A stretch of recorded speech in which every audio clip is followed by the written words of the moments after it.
Okay, part two of how to heal your gut. We're on number five, which is using digestive boosters in the morning to get your Agni fired up and ready to digest food. It's going to help you have a appetite for those who don't have an appetite first thing in the morning, meaning you have slow Agni. Another thing you can do in addition to that ginger, having the ginger tea or the ginger appetizer, is you can put a teaspoon of ghee, cultured good quality ghee. I would recommend a couple brands in the US. DVS Kitchen has a really good cultured ghee, as well as lifespa.com has really good cultured ghee, and Bonnie and Botanicals, they're here on TikTok as well. Great cultured ghee. So you just put a spoon of that into some warm water, mix it around, and sip on it. Drink all of that whole cup of water first thing in the morning on an empty stomach, and that will really help to stimulate your Agni. But when you go to the bathroom, you're gonna have a very complete bowel movement because the ghee is going to really help to lubricate your intestines and help the food to move through easily. Number six, you need to use detoxing methodologies, especially if you have accumulated toxins, also known as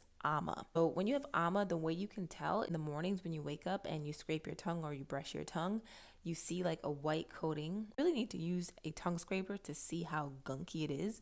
When you use a tongue scraper, you'll see a thick white coating or sometimes tan color, and that would come off on the tongue scraper. So if you have those accumulated toxins, that means it's time to detox. In order to detox, you want to do a mono diet of some sort. And the most popular, most used mono diets in Ayurveda is a kitchari. Technically, they call it a cleanse, but according to many Ayurvedic doctors, they say kitchari is not a cleansing food because it has building properties. Talking about the grains. So kitchari is a combination of mung beans, either basmati rice or a gluten-free grain like millet, fresh turmeric, fresh ginger, sea salt, and sometimes you can add cumin, coriander, and fennel powder, and then a pinch of black pepper. So when you are having this mono diet of kitchari, it can be building because there is the rice or the inside of it. So I would say still try it because it really helps to give you a break from solid foods, so like meats, seafoods, dairy, even vegetables. Like if your Agni is very weak, you'll notice when you do the kitchari mono diet for like 3 days, you will actually start to have a really easy bowel movement. You won't have any issues going to the bathroom. You won't see any